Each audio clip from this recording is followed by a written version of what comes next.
soit parce qu'ils y étaient indifférents ou encore franchement opposés, et l'une des parades la plus classique fut alors l'indifférence ou la dérision. Je me banderai ici à citer une anecdote, parce qu'elle me semble très significative. Lors d'un important colloque sur la célébration du bicentenaire de la Révolution française à Paris en 1989, un mandarin, après avoir écouté des communications par ailleurs très rigoureuses faites par des historiennes sur la participation des femmes aux événements révolutionnaires, a conclu par cette boutade. Et maintenant que je sais que les femmes ont participé à la Révolution de 1789, qu'est-ce que ça change ? Cette boutade me semble emblématique des premières réactions au sein de la communauté historienne qui s'est empressée de reléguer l'histoire des femmes et du genre à une préoccupation périphérique, en marge de la grande histoire. Et sans insister, vous voyez tout de suite que le fait précisément de renvoyer cette préoccupation aux marges va avoir une influence importante, notamment sur les manuels, dont les plus ouverts et les plus progressistes vont faire une lucarne à l'histoire des femmes et du genre, un chapitre à part. C'est ce que je trouve la chose la plus horrible qu'on puisse trouver, c'est le chapitre à part sur l'histoire des femmes, mais il est extrêmement rare de voir un manuel faire cet effort intellectuel d'intégrer le genre à tous les niveaux de la description et de l'enseignement. Alors cette ignorance des avancées en histoire des femmes et du genre s'est perpétuée même lorsque la discipline a pris une ampleur considérable et a fait la preuve qu'elle avait une vivacité tout à fait étonnante. Et personnellement, je trouve que ce n'est pas seulement le contenu qui est visé, mais aussi l'accès. Et ça nous interpelle évidemment au premier chef.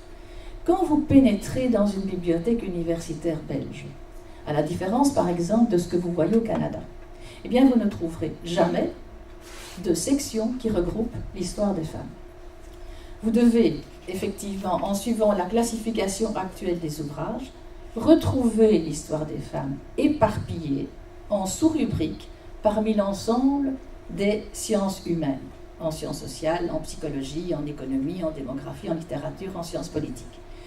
Évidemment, on n'ira pas qu'il y a là déjà un premier progrès par rapport au classement décimal universel en vigueur jusque dans les années 1980, où systématiquement, tous les ouvrages qui traitaient des femmes étaient rangés dans la rubrique folklore et tradition. Mais cette partition toujours actuelle de l'histoire des femmes empêche évidemment quelqu'un d'y accéder dans sa globalité et occulte aussi l'ampleur qu'a pris l'histoire des femmes comme domaine à part entière. Et je ne pense pas que ce classement atomisé, éparpillé, soit totalement gratuit. De manière plus concrète, cette réception difficile explique, je crois, la persistance que l'on a et que l'on voit dans les manuels scolaires, et on se trouve donc là devant une première difficulté de taille qui ne pourra être levée progressivement que par l'éducation et l'enseignement. Faire apparaître l'histoire des femmes et des hommes comme aussi importante l'une que l'autre pour comprendre les sociétés passées, c'est évidemment la condition préalable à tout changement mental. Et pour que les enseignants puissent transmettre cette vision du passé, il faut évidemment qu'ils soient conscients, qu'ils aient bien pris conscience des acquis de cette nouvelle histoire. Et les acquis, quels sont-ils ? Alors je ne vais pas évidemment vous souligner et vous énumérer comme un bottin tous les acquis, parce que beaucoup de ces acquis sont des acquis disciplinaires qui concernent la recherche proprement dite. Je vais prendre un seul exemple, parce qu'il me paraît intéressant pour convaincre en tout cas de l'intérêt de changer le regard dans l'enseignement de l'histoire. Et l'exemple que j'ai choisi, c'est la compréhension des systèmes démocratiques modernes dans lesquels nous vivons. On s'est longtemps heurté à ce qui apparaissait comme un paradoxe. Comment la Révolution française, qui ouvre l'ère des démocraties modernes, qui proclame l'égalité de tous, avait-elle pu tolérer et même défendre un système politique basé sur l'exclusion de la moitié de la population ? Alors l'histoire traditionnelle avait une réponse. Les explications traditionnelles, et je participe, c'est mon mea culpa, je l'ai enseigné également, puisque c'était le cadre dans lequel on se situait, les explications traditionnelles se fondaient sur l'idée du progrès démocratique par paliers successifs. On expliquait l'élargissement de la démocratie, en fait, selon une ligne du temps, comme des inclusions successives, d'abord les hommes, puis les femmes, en termes d'étapes chronologiques, étapes précédées chaque fois d'un long apprentissage, et ce schéma est un schéma qui s'est vraiment ancré dans les pensées, au point qu'il ressurgit chaque fois qu'il est question d'inclure de nouvelles catégories. On a vu exactement le même schéma et les mêmes arguments ressurgir quand il a été question récemment du débat sur le vote des étrangers. C'est un raisonnement, je le dis, que j'ai moi-même utilisé, même si je me rendais bien compte intuitivement que quand on parlait de date, c'était un peu sec, car on faisait l'impasse sur la nature et les causes de l'exclusion. À partir du moment où on a introduit systématiquement la grille de lecture du genre, des chercheuses comme Françoise Gaspard ou comme Geneviève Fraisse ont bien montré que ce n'était pas une question de retard, mais que c'était véritablement un élément, que l'inégalité entre les sexes avait été un élément constitutif des démocraties modernes.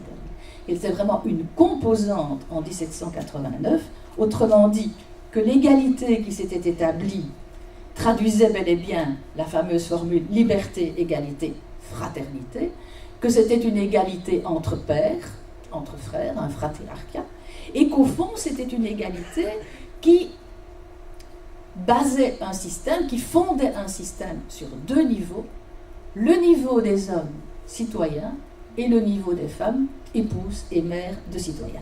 Et à partir de là, et c'est pour ça que j'insiste beaucoup sur cet aspect-là, à partir de là, il a fallu évidemment garantir l'illusion de l'égalité.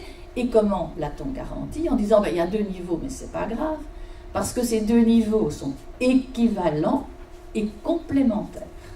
Et pour moi, j'estime que cette théorie qui a été abondamment utilisée et abondamment développée par la suite, de l'équivalence et de la complémentarité, c'est la théorie la plus perverse qu'on ait pu mettre en évidence, parce qu'elle relaie en effet un discours qui tend à justifier la production d'inégalités sous le couvert de l'égalité.